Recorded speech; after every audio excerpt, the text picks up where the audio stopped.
But first, couple of fun big plays from last night. Bulls pacer Zach LaVine taking it to the rack, throwing it down over Miles Turner. Man, he dunks so easy sometimes. There's so little effort. Definitely one of the best dunkers that we have in-game in the NBA. Thunder, Timberwolves, Karl-Anthony Towns. Oh, your guy. That's my God, man. I mean, he's probably got a vertical leap like 60 now that Jimmy Butler's off of his neck.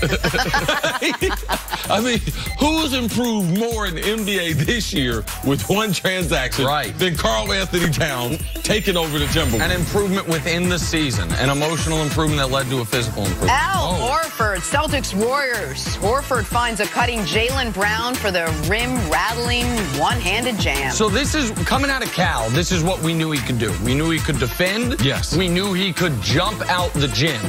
Him adding that three-point shot last year that's kind of betrayed him a bit this year was what we didn't see coming. He is a spectacular athlete, though. I love this play. I'm glad this got in there. Yup, Jason Tatum running down Kevin Durant for the block and the steal effort. Great timing. Give me that. Man, as a basketball player, this is one of the more embarrassing things happen. If you miss a wide open dunk or you get your shot smashed. And the two-handed block that snatched, you know what it reminds me of? MJ with the Wizards. Oh, okay. One of his best highlights with the Wizards. The two-hand right there, take it off the backboard, start the fast break the other way. I thought at 6:47 you was getting ready to force a guy into the show. Oh, no. Not the greatest defensive play in NBA history. I wasn't going to talk about that one. Speaking of that guy. No defense. Speaking of no defense. Let's talk a little Lakers. Among the many reasons this team is struggling this year, the lack of shooters to help out LeBron. Well, in a recent story by Ramona Shelburne, she reports that last offseason, LeBron spoke with Magic Johnson and asked to be surrounded by playmakers, guys known for their toughness. As a result, their shooting has suffered. They're the second worst three-point shooting team in the NBA this season. Nick, did the Lakers give LeBron a little too much control? So this is a really interesting story because Ramona Shelburne is as good as it gets and as plugged in as it gets and has been in LA for some time now. So she has relationships with that organization that predate LeBron getting there. So it's a well-sourced report. But it also, and Chris Broussard said something similarly, that went against what I had been hearing, which was that unequivocally LeBron did not give a list of names to Magic Johnson and Rob Pelinka. So I was trying to square this circle and figure out, all right, so what's right, what's wrong here? So I had got a very interesting text exchange yesterday with a Western Conference executive who I've never talked to before. It's our first time ever talking elongated like this. And it was actually about Luke Walton. But then I started probing on this. And what he described as his understanding makes both of these reports make sense. Magic did ask LeBron the types of players he wanted. LeBron did prioritize playmakers over shooters. LeBron didn't give him a list of names. And then Magic and Rob Pelinka presented LeBron with, here are the guys we think we can get on one-year deals that fit with the cap. Do you sign off on them? So it was more cumulative than I had been led to believe, but it wasn't LeBron presenting the names.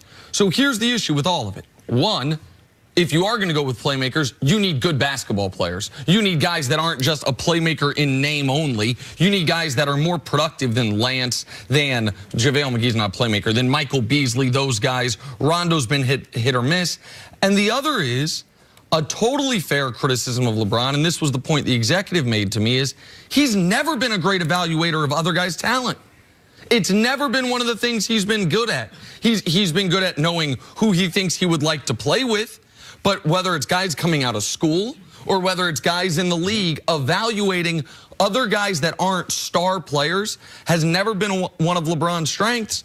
And this is a part where the Lakers, before the year, it would appear, put a ceiling on what they could be. Now, it shouldn't be this bad, obviously, because the offense was never going to be as good as it should have been because they never had adequate shooting. So the question is, did the Lakers give LeBron too much control? Is it considered too much control if, like Nick said, you're even handed a list of players maybe you didn't come up with and asked, hey, do you want these guys on the team? Is that too much control? Should a player be able to dictate who he wants or if he wants those players? Well, these are the things that happen when you're trying to formulate a basketball team. These things have happened for years. It's not new. Let's just, because it's LeBron James, it will be heightened.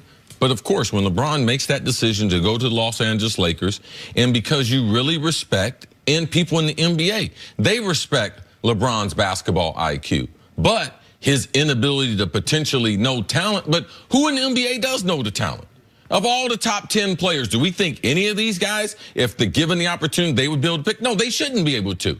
All right, that's a skill set that is developed over a long course of time, and most of the time, you only get good at that when you're removed from the game, and your skill level is not part of the evaluation. So LeBron, I wouldn't be surprised that him or any other players, they wouldn't be really good as far as evaluating the players around them. I thought that LeBron really missed it, the style that's been successful for him, and that's him with a bunch of shooters around him. And that's why I believe that if LeBron can get some simulation of what he had in Miami, where Pat Riley, he wasn't coming to LeBron asking him till they had earned some type of respect through playing together and seeing what the team needed. And it most of the time was shooters around LeBron. So for me, when you don't have that strong guy picking the players, and I really don't have any faith in the Lakers front office being real good as far as talent evaluators and talent developers. That's the other part of it, is I think it's clear that the best method for a LeBron James-led team to be successful on the offensive end is obviously LeBron plus shooters. But what would this have looked like if you got this style of player, but just better players? What would it have looked like if Lance and Rondo weren't your major offseason acquisitions? Because the other weakness of relying on a player to help you pick the players or to sign off on guys, where's Rajon Rondo spent the vast majority of his career? The Eastern Conference, right? Where at least the best part of his career. Yeah, those are the guys you're more familiar with. Lance Stevenson, the Eastern Conference. Beasley played with LeBron in Miami, and he's bounced around and played in China. JaVale is one of their offseason acquisitions, but JaVale was a minimum contract guy. Like, there's only so many centers you can go get. Like, you're going to be guys you've played against, guys you've known. They played against Rondo in the playoffs, played against Lance in the playoffs, played with Michael Beasley before. But you also have to realize, too, this was not a great list. It wasn't like they passed over a bunch of good players that qualify as, we need guys that we think can be playmakers. We need guys that LeBron might be familiar with. And we need guys that will sign a one-year deal.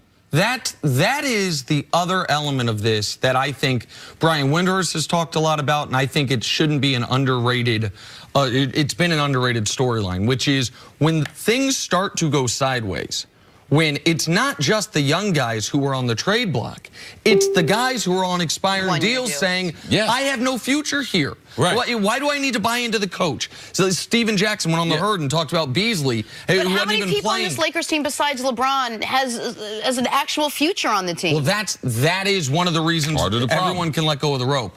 And I think they had to keep the flexibility. They had to try to get Kawhi. You had to go with the one-year deal route, but this was one of the weaknesses of not getting Paul George 2 years ago, not being able to trade for Kawhi, not getting Anthony Davis within the season, is those guys have no vested interest in the team. Right.